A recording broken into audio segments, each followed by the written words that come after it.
It's time for Zeb at the Ranch with your host Zeb Bell and newsworthy and noteworthy John Ellis. This podcast will always be brutally honest with integrity and honesty and without low-class, no-class cursing that's in vogue today with illiterate politicians. Now, Zeb at the Ranch. Oh my, on a very, I don't know what part of the world you're staying in right now, but outside my window, cloudy, gloomy fall day for this November day. Zeb at the Ranch, episode number 8 of Zeb at the Ranch, and of course, my good friend John Ellis, myself, and we have guests coming on the program today. So we've got a lot of good things, and we're going to get right to it right after I read the quote of the day, and I found this one that really is appropriate for what took place yesterday with the various elections like in New Jersey, Virginia, New York, etc. And I'm going to read this, and I think we'll see if we have a nodding of the heads right here in the studio. Democrats vow to starve as many food stamp recipients as it takes to get free health care for illegal immigrants. Correct, everybody? Just nod your head. Play the Correct. Robin on the glass. There you go. Correct. All right, good. Ladies and gentlemen, we're not going to waste any time today at all on some of our various subjects. And my dear friend John, we're going to forego the Libertarian Minute for today, and we're also going to forego my kind of going back into the past, spurs and saddles of the golden Western oldies on television, and we'll have all that next week. But because we looked at the calendar and remembered that next Tuesday is Veterans Day, and I have one of my dearest friends, we've worked together on the radio many, many times, regarding our vets and what we can do to help them, what needs to be done, etc. And this man is the expert. He's the Mini-Cassia Veteran Service Officer for this area, Chuck Driscoll. Chuck, it's so nice to have you on the podcast. I appreciate the opportunity to come in and talk today. Well, let me ask you this, if I can start off. Veterans Day next Tuesday, November 11th. Does it still have the same significance and the same honor and the same respect? Not as it was in the past, no. But it's coming back, slow but sure. What was the cause for kind of the wane in interest or the being proud of our veterans? Just the fact that people talked about veterans, being killers and baby killers and things during the Vietnam era.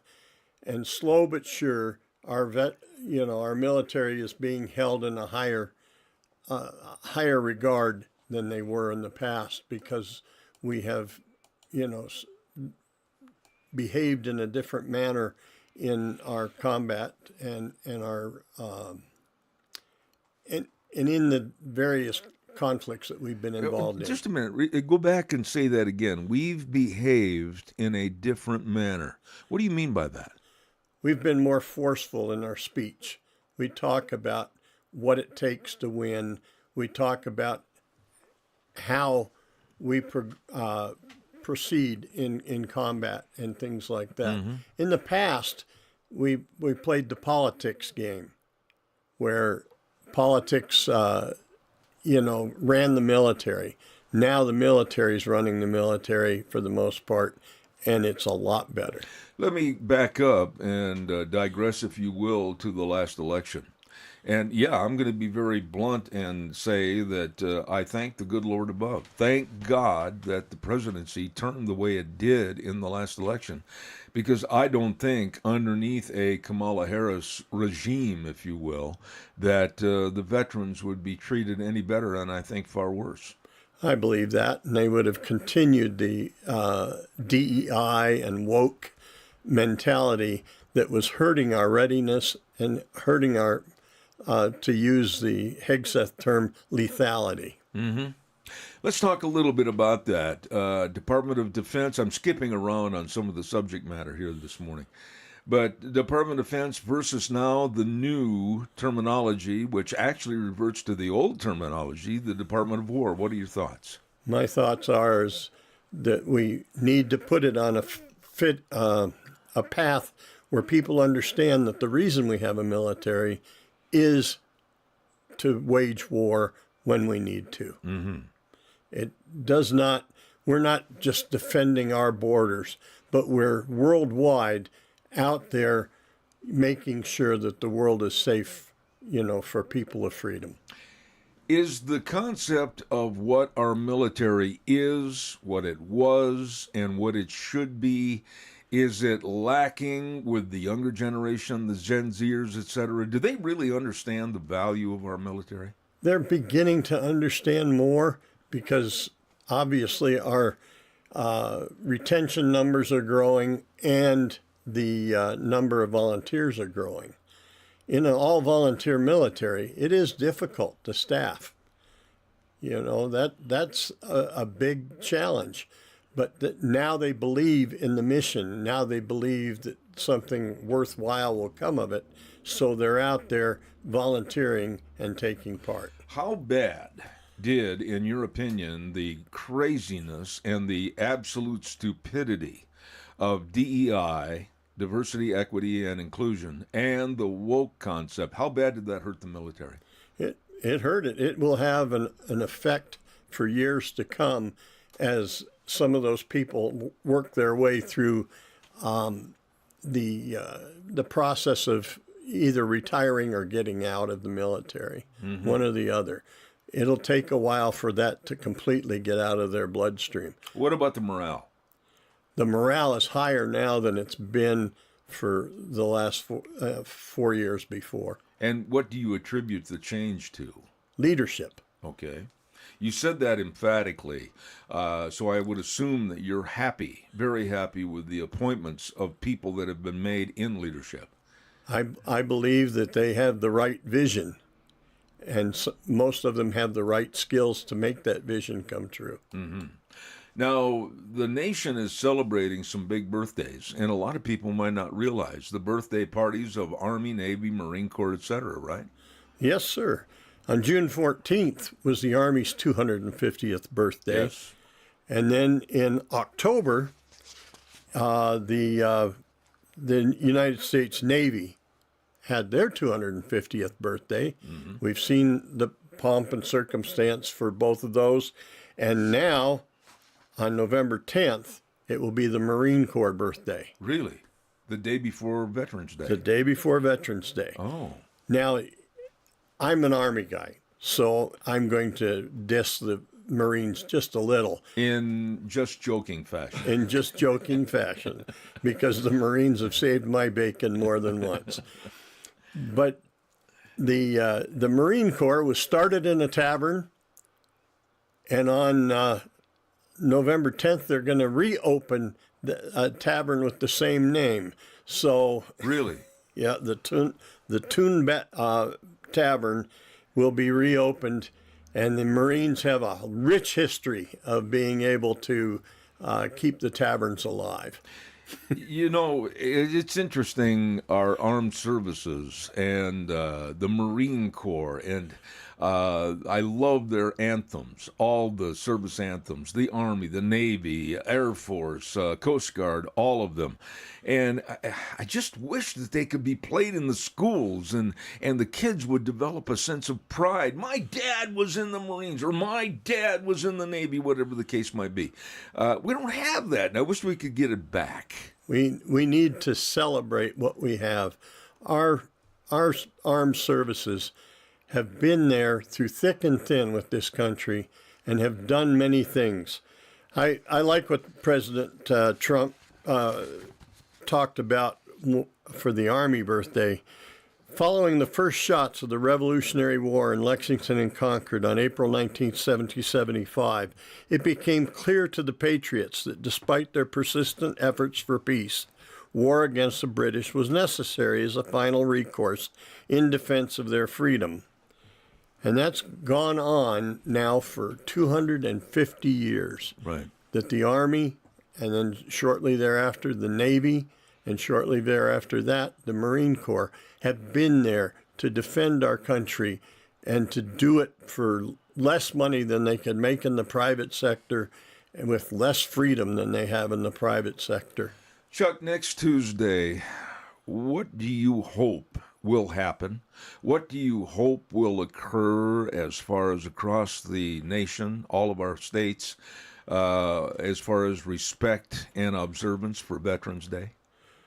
I have the hope that people will be aware of the sacrifices that have been made by many millions of veterans throughout our country's history. You know, it's really sad in a way that we do not even close the schools on Veterans Day. They're open. That's true. I mean, government's closed, the banks are closed, but I think most of those will close, you know, if it were, you know, let's celebrate the leaves falling day. But that's the Democrats' will. But the reality is that we need to stop on Veterans Day and reflect on the heroism and the honor that those people who have served in the military have lived their lives and some of them lived their deaths in our behalf. Why in the world have we let it slip this far? I mean, you and I are of the same generation. And I can remember vividly when I was growing up in elementary school, there seemed to be much more pride and much more reverence for our flag and our United States of America daily in our school systems. What did we do as adults and parents that we let this thing slip into the gutter? We just turned it over to somebody else to do for us, and we just didn't pay attention. That's pure and simple the problem that I see, is that we just gave it all away to the educators, to the liberal elite. We just gave it all away and said, we don't have to say the Pledge of Allegiance. We don't have to pray in our schools. We don't have to do any of that. You can do whatever you want. Yeah. And that doesn't help. And the 17 seconds that it takes to say the Pledge of Allegiance is a really weak excuse not to do it. That's for sure. Absolutely.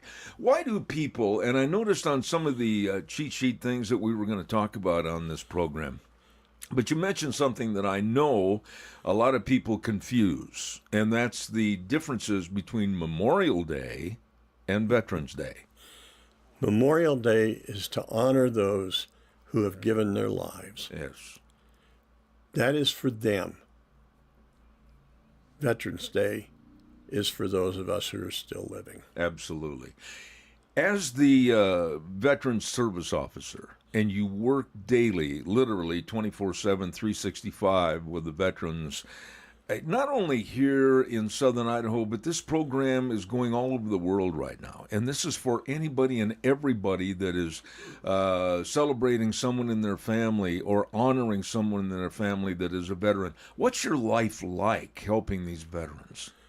It is the most fulfilling job I've had in all my years of working. And I've been working since I was 8 years old on my dad's milk truck, all the way through now. I'm 74, and I've worked most every day of my life. You want to go back and do that again? You bet. Okay.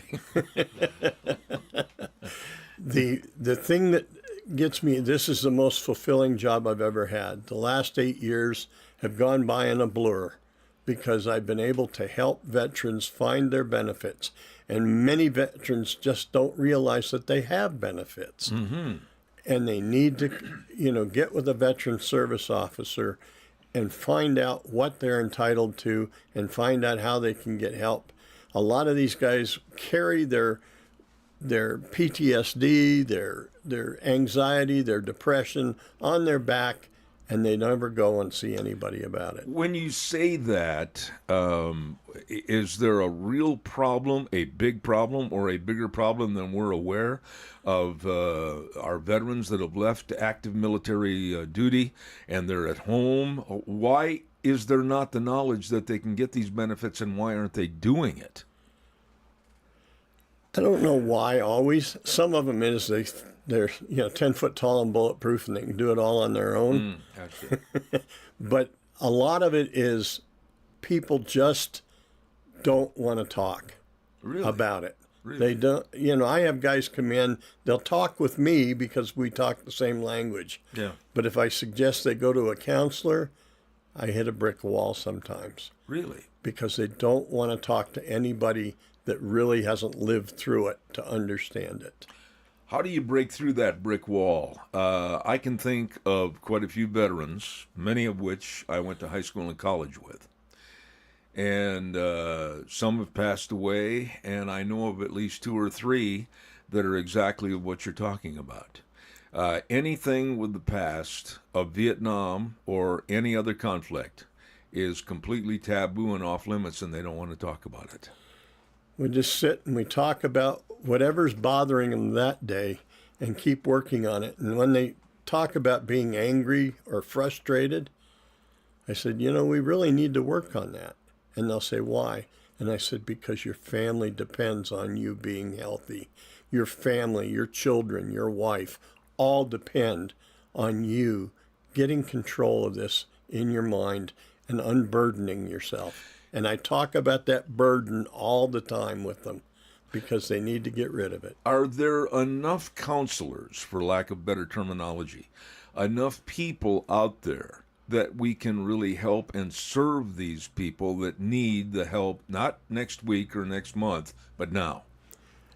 In some locations there are, but in most locations they're not, especially in rural America, the population that I serve. Our nearest counselors are in Boise, 160, 170 miles away, Wow. or in Salt Lake, 150, 160 miles away. Is that true kind of across the United States with other rural locations? Yeah, because they, have a shrink, for a better word, or a counselor, they got to make a living. And so they go where the big numbers are, so that they can have a practice that makes money and makes things happen. So when somebody comes to you in your office or calls you, especially at this time of the year, I want to reiterate that many years I was so fortunate to be able to work with Chuck at Christmas time and help the vets, etc. Are you getting enough support for these people? I live in a phenomenal set of communities that are just as generous as any place I've ever lived in my life, and more so than most. I, for instance, put a post on Facebook a week ago about needing turkeys and pies and things like that to take care of, some veterans' families that are food insufficient for Thanksgiving. And my freezer's already full of turkeys. Really? Already. Wow.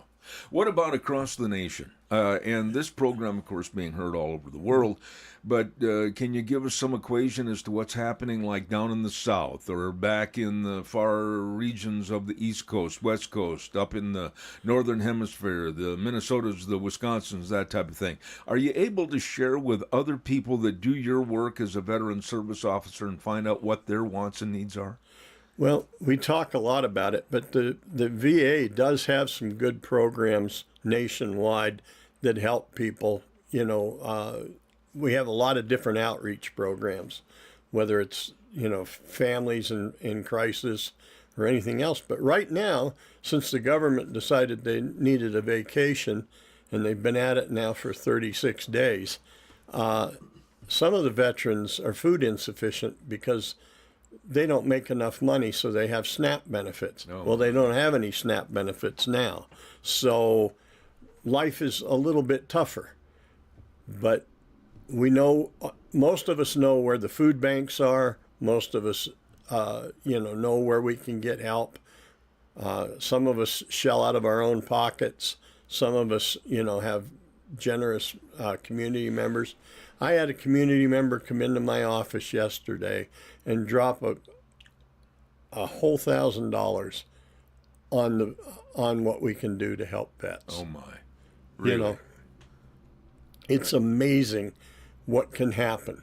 Now I'm not bound by the same rules as most of the veteran service officers because I'm a contractor, and I run a food pantry on top of our VSO office. But everybody knows where those resources are, and we direct our veterans every place we possibly can. How worried are you about the situation as it is currently? We're looking at a government shutdown. We're looking at our soldiers and our personnel not getting paychecks. We're looking at food programs to the needy. I'm not saying the lazy, but to the needy that are right now stopped cold in their tracks. How concerned are you over this situation that now looks like it's going to elongate itself into more than just 30 days? I am very concerned because there are safety concerns. Absolutely. With our military, there are safety concerns. With our air traffic controllers, there are huge safety concerns. I mean, right now we're seeing flights canceled, we're seeing ground stops, we're seeing all this kind of stuff going on because they can't keep all the planes in the air. Yeah. And it's very concerning to me that, you know, the fabric of our nation is starting to unravel in many areas. I agree with you. Food needs to be for the needy and not for the lazy. Unfortunately, most of those programs are channeled towards those who don't want to work for themselves. You might not want to, but I'm quickly going to insert politics into this. There was a opportunity with a clean CR to get passed that was actually started and written by the Biden administration. We wouldn't be having this if it wasn't for the arrogancy and the incompetency of the Democrats hating Trump so bad that they'd hurt the American public.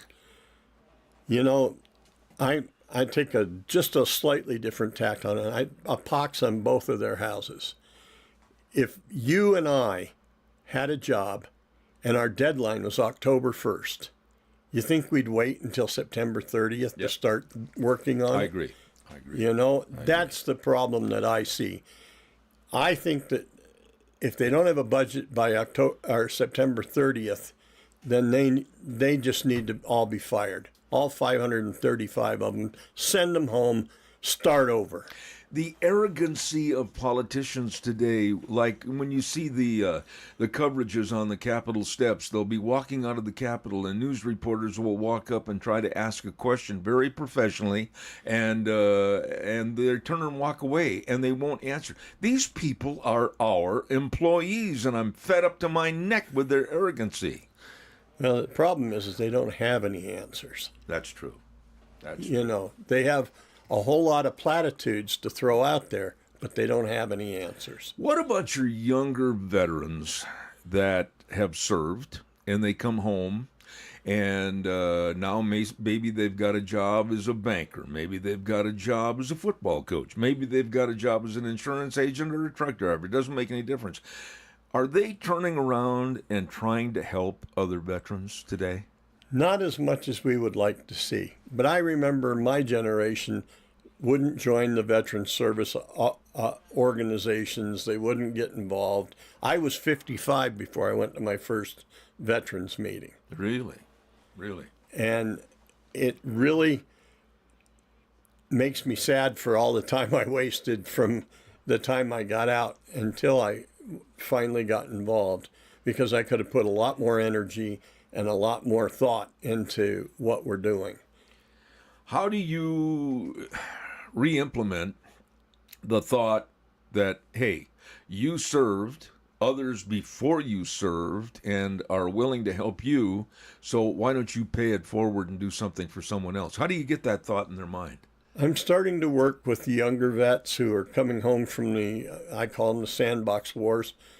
They're coming home, they have different health problems or they have this, and I said, do you realize that it was the Vietnam vets that pushed this legislation through so that you could, get these benefits? And then I talked to them about just volunteer one day a month, with a veterans group. Go out and help. And we're starting to see some movement in that regard. The biggest thing that I'm sad about is that, we're burying our vets, and we're having increased numbers because we're getting older, right. And we're burying our vets, and we can't even put together an entire team sometimes to give them honors at the gravesite. And that's because your people that have done this are becoming a little long in the tooth and gray upstairs, right? That's it. We can't walk up the hill to, carry the casket or to fire the rifles or to do a program or to play taps. We just don't have all the people that we used to have. Can we turn it around? You bet. And we are starting to, but publicity is the number one key. Now, one of the things we're doing in my office is I'm starting to send blasts out to everybody's cell phone in the form of a text when something changes at the VA or when there's an event coming or things like that. We're starting to use that technology that's out there. I used the technology when I was on the radio with you, and I'm going to use it more as time goes on, because I really want to make sure that the word's out there, and so are others. They're starting to realize that if we don't get the word out there in the medium that the younger people use, then we're going to lose them. Absolutely. Chuck, I've got a couple of minutes left, and I can't think of anyone that is more appropriate and has the ability than you to give us your final thoughts about Veterans Day, the honoring of our vets, and a very solemn occasion. I just want to remind people the sacrifices that were made on their behalf by many, many thousands and thousands who laid down their lives. 58,000 and change sacrificed in Vietnam to provide freedom. We've lost people in the Gulf Wars. We've lost people in South America. We've lost people all over the world. Let's honor them. Let's give them the respect that they're due. And let's help them in their waning years to have a decent life. Amen. Amen. You have always been such a dear friend, and as we draw close to the Christmas season, I would really appreciate it if you'd come back and share with us about any needs that you might know of nationwide or right here in our area. I just want to let you know that this program, Zeb at the Ranch, is always there to help any way we can. And you've always been there for me, Zeb, and I appreciate it. God bless you. Ladies and gentlemen, Mini-Cash, a veteran service officer, speaking generically for all of the service officers across the United States, and we really appreciate him, Chuck Driscoll. Thank you very much. Wow, that's a dear friend, and I'm so blessed to have him on my program. And we'll keep in touch with him and have him back in the future. I want to take some time right now and remind everybody that you can be a part of this program, whether you're on the air with me or whether it's just through emails. Be sure and contact us at zebattheranch@hotmail.com. And don't forget to tune into this program. Go to zebbell.com and plug it in, listen to us live, or listen to some of the past programs. Be sure and take care of that. And also go to zebbell.com for the Cow Pies and Coffee Cups. Now, that is a weekly blog that we write and about current events and politics, etc. So I think you'll really enjoy it. And we'll look forward to having you be a part of our program. So zebattheranch@hotmail.com, or to listen to this program or sign up for the Cow Pies and Coffee Cups, zebbell.com. Don't forget that. Thank you very much. We are, I believe, we're going to say hello to John in just a moment. Now, we've had some changes on the program today, and Chuck, thank you again. God bless you, sir. Andrew up in Canada, if you're listening, we wish you the very best. Andrew's been fighting some health issues, and I don't think I've ever met a finer gentleman, and we wish him absolutely thumbs up, and hopefully his health is going to really be on the top side. And then also, we've got information that normally on our program, we always have about 15 to 20 minutes of a segment called Why Not God? And that, of course, with our dear friend, Pastor Alex Lissau. And Pastor Alex Lissau went all the way back to Tennessee and then decided that he was going to have some health issues, and he's in the hospital. But as we speak right now this afternoon, He's hopefully going to be discharged. And he said, I can't get on the program today and I can't do the prayer. I'll try to fill in later in the program with that prayer. But he'll be back next week on Zeb at the Ranch with the Why Not God segment.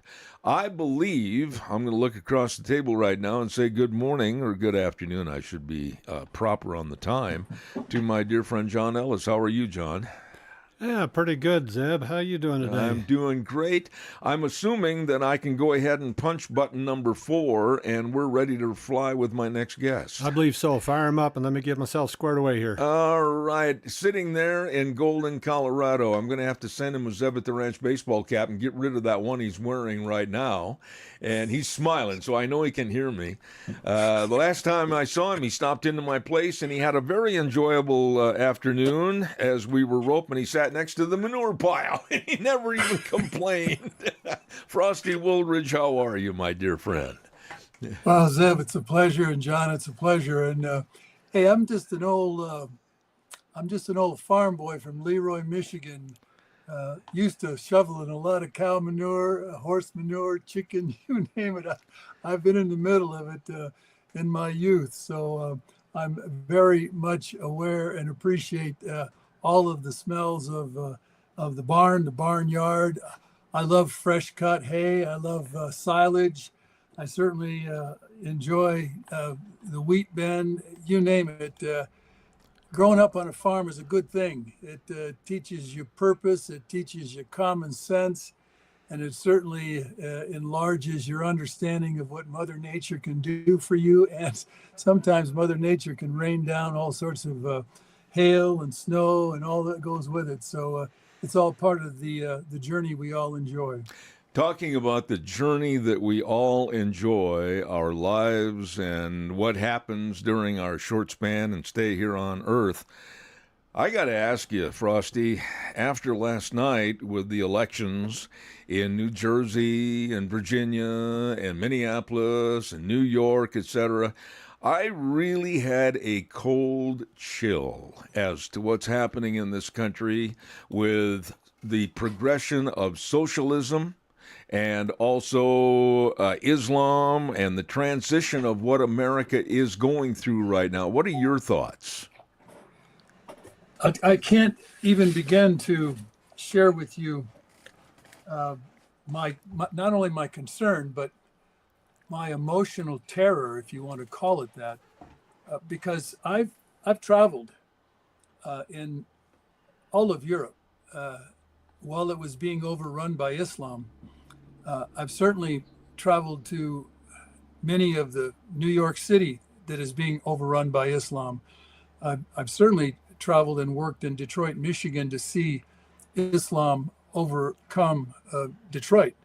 And what's really unbelievable is it's now not only taken over Minneapolis, Minnesota, but you have some kid who has, and this is documented. I want everybody to appreciate this.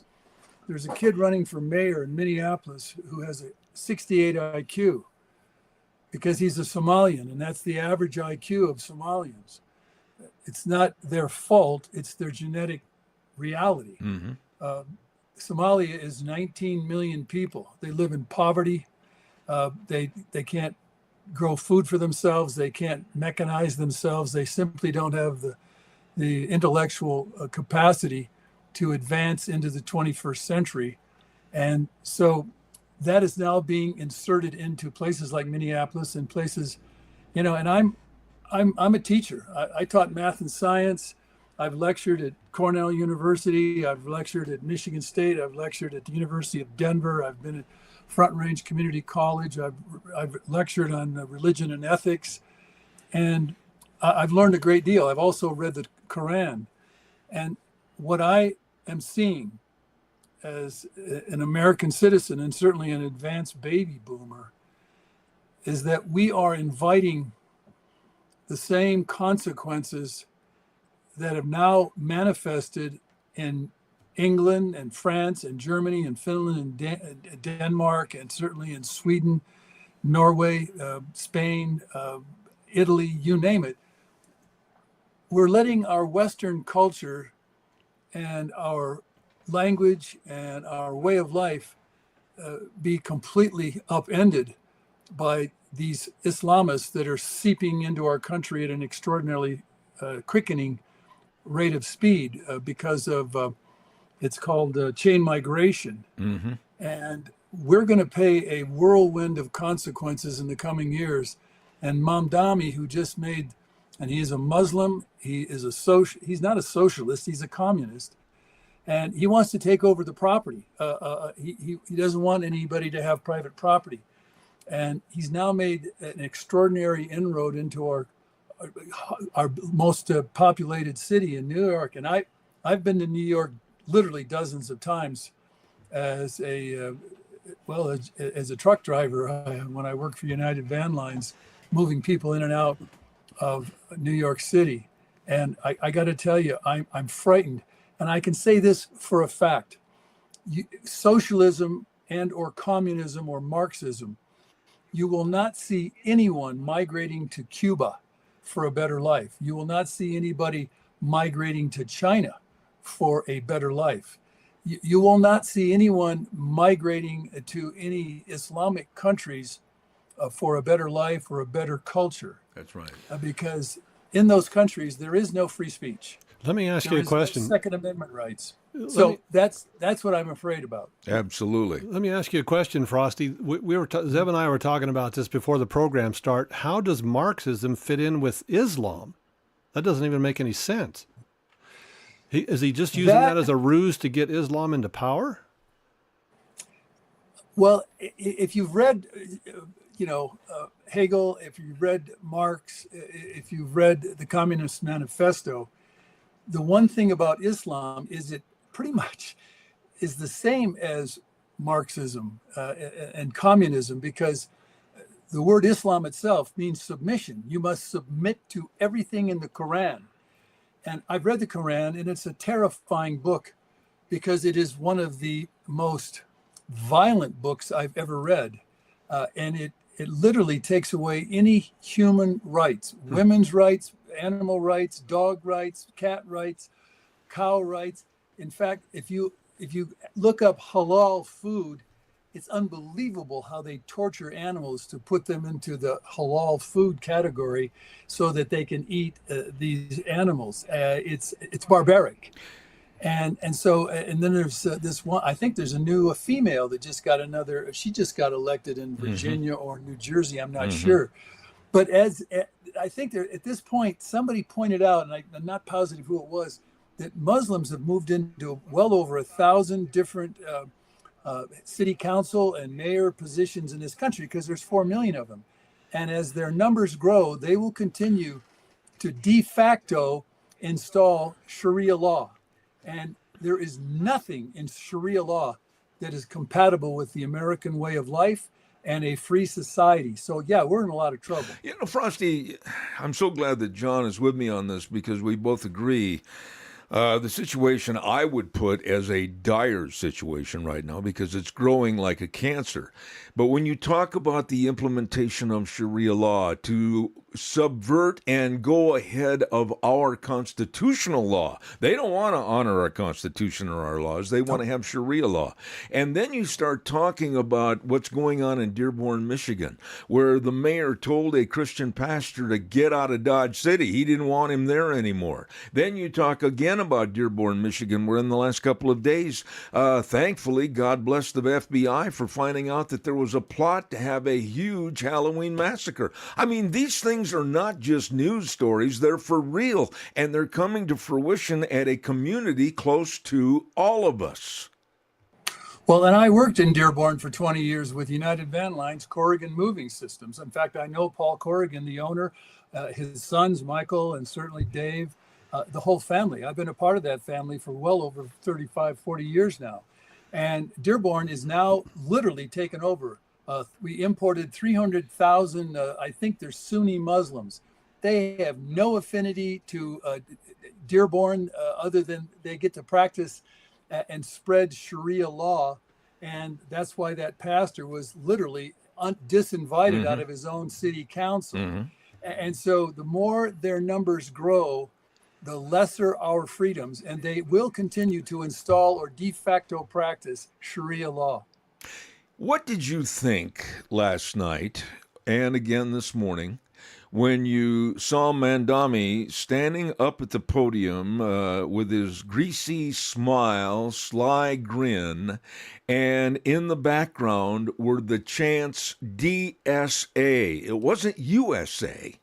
It was DSA, DSA, Democratic Socialists of America. Man, that's scary. Instead of the United States chant USA, USA. Wow, that gave me a cold feeling. Yep. Well, it should, because, again, this is a political, religious ideology of submission. And once it gains the power that it's gaining, you better believe there's not going to be any chance of USA. They won't chant that.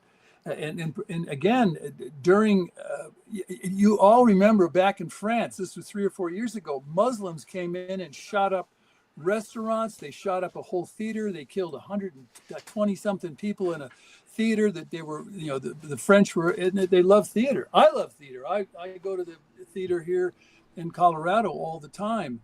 Because it's a part of arts. It's a part of expression of our society. And so you look what's happening to Sweden. They have car bombings. They've got grenades going off. They've got cars are lit up and put on fire literally every weekend there in Sweden. A blonde Swedish girl or any Swedish girl can't walk down the streets of Stockholm anymore, certainly in Malmo. And so that's a no-go zone. Well, there's a no-go zone going on in Minneapolis right now because Somaliland, nobody that's white or American, or even if you're black and American or Spanish and American or Hispanic, you're not welcome in Somaliland, Minneapolis. And you're certainly not welcome on Joy Road or Ford Road or Telegraph there in Dearborn because it's all Muslim.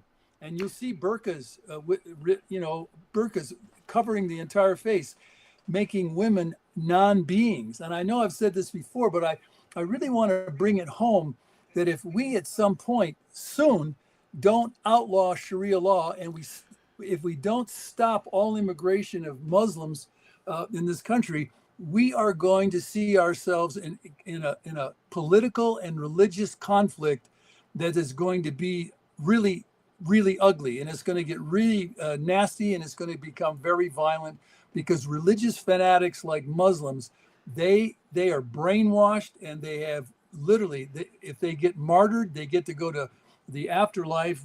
I don't know if they call it heaven or not, but they get 72 virgins, and for a young 21-year-old, that's a heck of a promise, and that's the kind of consequences that we're looking at as this religious tyrannical religion and political movement is moving into our country. Frosty, I did a little research thanks to a dear friend of mine, and I know you know her, and that's Brigitte Gabriel, and she writes a weekly blog, and she's been on my program many, many times. And in one of her latest editions, she sent me a little notice that Sharia law entered the United States court system in Texas in 1991. And now there have been 143 documented cases across 22 states where Islamic law was applied over our United States Constitution. Why is this allowed, and why aren't those judges thrown out of their position? The same reason that what happened to Europe. They were afraid of being called Islamophobic. They were afraid of being called racist. They were afraid of being calling nationalists, and so Europe just bent over backwards. Well, the one thing that Muslims can do, it's a name in English. It's called Yawaki. You can lie, you can deceive, you can do anything to further Islam. And you can look, I can get the words, spell it out for you if I find it in my notes, but that's what they're doing. And then we keep backing up because they're using our laws and our fears, if you will, of be calling racist or religiously prejudiced or Islamophobic. And I'll tell you this right now, I'm Islamophobic because I've seen what Islam does and has done to all of Europe, because I've traveled through Europe, recently to see it, and it's really ugly. So call me an Islamophobe, you better believe it. I'm a canary, if you will, in the mine. And if I die, or my voice dies, or they put a fatwa on me and kill me, then that's what they do to anyone who questions them or stands up with facts. And again, it's the numbers that count. And as their numbers grow, our country, our communities, our language, our right for free speech, our right for religious choice will all be in jeopardy. That's a fact, because it's already happened there in Europe. But Frosty, what do I hear about all these good Muslims, the ones that don't want to have anything to do with Islam, or, well, I shouldn't say that, but they're not violent, they're not causing any problems, they're just great people. And then a follow-up that's completely different. So you would say what we're seeing in Europe is what we're going to be seeing in the United States. It's just that they're a few years ahead of us. Well, first of all, yes, I've actually met quite a few Muslims here, because we've got a Muslim church right here in Golden, Colorado, which is 30 miles west of Denver. And they're good people. However, they all believe in the Quran. They all fulfill the Quran. Even here in Golden, Colorado, it's called gender apartheid. Women are treated one half the value of a man. Wow. That is true now. It's true later. It's going to be true in the future. And so the women go down to the basement to pray at the mosque here in Golden, and the ones that are in Aurora, you can go over Denver where they are, and the men are up on top because they are dominant, and women are literally a subspecies to them. In fact, Islam is literally misogynistic. It's the most misogynistic religion on the planet. And so in the end, as a group, as an ethnic tribe, as a religious tribe, they will always gather, and they will absolutely, we are the great Satan, and we are the infidel. And in the Quran, it says, convert or kill all non-believers. Especially the Jews. Right. Jews are probably running out of New York City right now, because this Mamdani guy is big smile and all that. This guy is a Muslim, and he's literally an emotional jihadist. And as he gains more power, he's going to absolutely terrify all the Jews in New York City, or anyone who questions him. Let me ask you this, Frosty. You were talking about how the dominance of the male over the female in Islam. Well, what about the AOCs? What about the Ilhan Omars, the Presleys, the Rashida Tlaibs, etc.? How and why and will they retain their power structure? That's one of the what, to use the old $64,000 question and answer. People like Ilhan Omar, again, somebody with a 68 IQ, and that's documented. She's really dumber than a box of rocks. You're not being kind to the rocks, Frosty. Yeah, I'm not being kind. And that's sad, because they are women somehow who gained into the House of Representatives.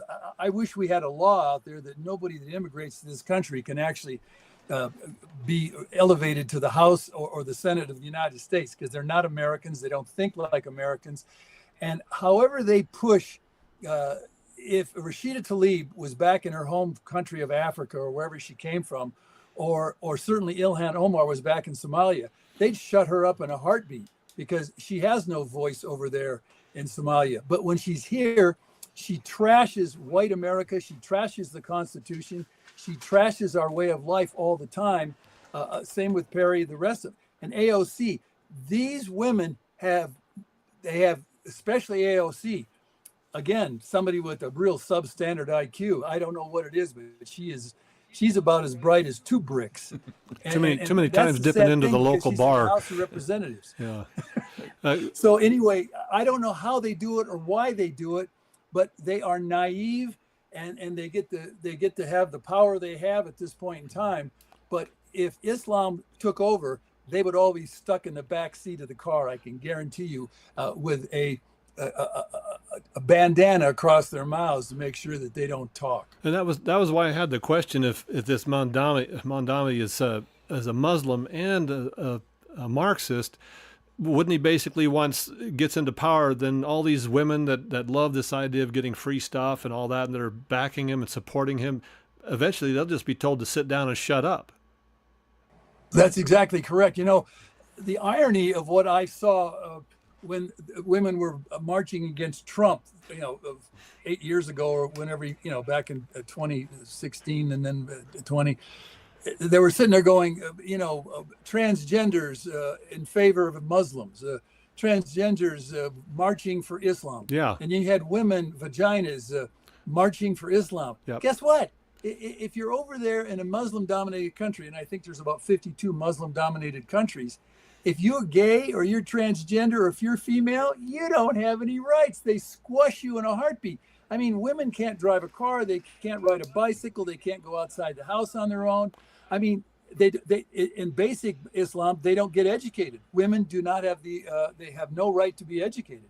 And so, again, you're seeing tremendous naivete by somebody like AOC. She's about as bright as a butterfly, and that's about it. She's got good looks, but she doesn't have the brain power to understand her situation. And so she's sitting there advancing somebody like Mamdani, who will put her down in the corner and shut her up as soon as he gets enough power to do that. Yeah, but Frosty, one final thought, and I'm almost out of time, so keep your remarks relatively brief. Why isn't and why aren't the congressmen, congresswomen, the senators, etc., why aren't they smart enough or educated enough or want to educate themselves to really realize the dangers of what is going on in America? It's the same reason we keep bringing in all of these conflicted cultures and languages and religions into this country in 2025. Just this year, 2025, we just brought 1 million more people into this country because 1 million more keep coming in from all these foreign countries that have no affinity and no compatibility whatsoever to the American way of life. They don't contribute. I mean, you got 42 million people on food stamps. I mean, that's and well over half of those are people who immigrated to this country who have no compatibility, no technical ability, no brain power, no educational ability to assimilate and then to contribute to our society. And the government keeps doing that. That's those 535 characters up there. And why they keep doing that when immigration should be changed to just about zero, or at least if you're going to immigrate anybody, people who have an affinity to America, a European, an Australian, somebody who is a part of this kind of a culture, this language, and intellectually, obviously educated. But what we've brought in is just the dregs of humanity, and now we are really starting to pay for it. And it's going to get a whole lot more difficult and conflicted in the coming future. Frosty, what I want to do, and with your permission, is have you back in 2 weeks. And that'll give us a little bit of time to study, listen, read, and observe what Mamdani's thoughts are for his first term as mayor of New York. And when you start hearing things like open borders, no private property, free food, grocery stores run by the government, etc., I mean, my fears are unlimited right now. Quickly, give us a 30-second synopsis as to what you think might be implemented in a very short order. Well, I just wrote a piece that's published on newswithviews.com. It's on freedomsphoenix.com about Mamdani. I mean, there's 560,000 illegal aliens there in New York City. He's going to protect them. You're going to see more Muslims congregate just like they have down in Dearborn, Michigan. You're going to have more of them congregate just like in Minneapolis, Minnesota, and Miami, Florida. And so you're going to see a lot of regular Americans simply run out of New York City, and you're going to see stores close up. You're going to see the bus lines loaded with bums that are going to get off the streets just so they can ride the warm buses and or the subways because they don't have to pay anything. So what you're going to see is a complete fracturing and fragmenting of government and services and everything that makes New York City work. And literally, we're all going to pay for this, and the consequences are coming, and they're going to be grave, to tell you the truth. This man has been one of my dearest friends. He's stayed here at my home on one of his many jaunts across America, motorcycles, bicycles, you name it. He's been here, and that's, of course, my friend Frosty Woolridge from Golden, Colorado. And believe me, we can't thank you enough for your time here this afternoon on Zeb at the Ranch, and we'll be going to get back with you, like I said, in about 2 weeks and find out what your thoughts are as far as when this man wants to have his preliminary cheat sheet, if you will, for America and especially the city of New York. Frosty, thank you so much. Well, Zeb, thank you very much. And John, thank you. And the biggest key here is we've got to educate the American people as to what's coming. And I'm one of those canaries in the mine. I've seen what's coming, and I've seen how it manifested in Europe. I've seen it literally in all the cities here in America. And folks, we're in a world of hurt if we continue on this path. So let's move forward to stop the invasion of our country. We really need to stop all immigration if we're going to save this society and our culture and our civilization. God bless you. God bless you, Frosty Woolridge. Thank you so much. Ladies and gentlemen, our dear friend Frosty Woolridge in Colorado. And as I mentioned earlier, I want to get this out and I want John to respond. Our dear friend, another of our dear friends, Pastor Alex Lissau, with a segment called Why Not God. He's getting out of the hospital hopefully this afternoon. Yeah. And I'm going to try to do a little semblance of the prayer here this afternoon, John. Have you got any final thoughts? I really kind of overlooked and overshadowed you a little bit. No, I apologize. Yeah, no, we're good. It's an interesting conversation as usual with Frosty, and it will be interesting to see what all these promises that Mamdani is going to have for the New Yorkers and how fast the businesses are going to flee. That's right. So, look out, freeway. Yeah. All right. Ladies and gentlemen, we always have Pastor Alex Lissau give a final thought and a final prayer. And I didn't know really what I was going to do to fill the time, and I found this. It's a saying called Liberty by Thomas Blackshear II. And I'm going to read this, and then we're going to wrap things up for this afternoon. As the heart of the country breaks, God calls his people to open up a healing stream of love and prayer. Pray that broken hearts will turn to him for healing, that grieving hearts will turn to him for comfort, and that lost hearts will turn to him for the gift of salvation that is in Jesus Christ alone. His grace is still being extended. His mercies, that's right, they're always still new every morning. And his arms are still outstretched to embrace every hurting heart. Amen. Amen. God bless you, Pastor Alex. I hope you're better, and we'll have you back on our segment, Why Not God, next week. And, John, why don't you, if you would, please reiterate how people can tune in or get cow pies and coffee cups, the whole shooting match, if you would, please. Yeah, you bet. Just visit the website, www.zebbell.com, zebbell.com. Once you're there, you're going to see the program loaded up. You'll see us right now doing this, but then I'll get the next week's loaded up tonight. And then you can always look at the archives, too. Look to the left, and you'll see the broadcast archives, so you can check those out. And then if you want to sign up for cow pies and coffee cups and listen to Zeb's weekly rant, and you just take a look on the left where it's got a big old square you can click on, put in your name and email address, and we'll ship that out to you once a week. Folks, I want to give a great big thank you to John Ellis. John not only is my cohort in crime on this segment called Zeb at the Ranch, but he is a wizard, and I mean that in every due respect, with all the equipment, the computers, the cameras, the microphones. Can't thank you enough, John. This would not be possible without your involvement. It's always a pleasure, Zeb. God bless you.